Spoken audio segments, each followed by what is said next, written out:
eto mga bossing, pambato nga po natin na si Cuadro Alas Casimero. Ginulat nga po ito ng kanyang mga fans sa isang bayan sa Leyte. Nang sabihan nga po ang ating pambato na idol sir, pwede bang magpasuntok? Ito ang kanilang maiksing-iksi na mga bossing. Ay, idol sir, pwede ba sumbang? Nabigsa ka. Oy, bata man dali sila diri bay. Amay, agi sumbag kay diri ha. Manumpag yo eh. Oy, madayo atay.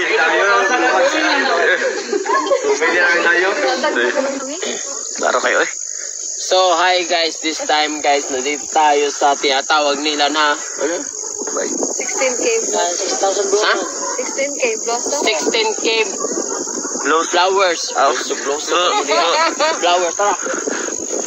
Samantala, usapang pag-ibig naman tayo mula kay Cuadro Alas Casimero na ngayon nga po mga idol, unti-unti na nga pong nilalantad sa social media ang kanyang bagong jowa na mala cherry white ang kutis. Pero di naman siguro matulad kay Boy Tapang na umabot pa sa tulpo si cherry white. Sa kabilang dako naman mga idol, base nga po sa nilabas ng IFL TV, sinabi nga po dito na Teofimo Lopez has been replaced by Bam Rodriguez in the Ring Magazine pound for pound rankings after his controversial victory over Jamin Ortiz. Na dahil nga po yan sa score na 115-113, 115-113 at 117-111. Kaya sinasabi nila na kontrobersyal ang panalo ni Teofimo Lopez kay Jamin Ortiz. Una nga po dyan mga idol ay wala namang kinalaman sa scorecard si Teofimo Lopez. Pangalawa, kita naman daw sa laban na panay takbo nga raw nitong challenger na si Jamin Ortiz. Na dahil nga po sa score na kontrobersyal,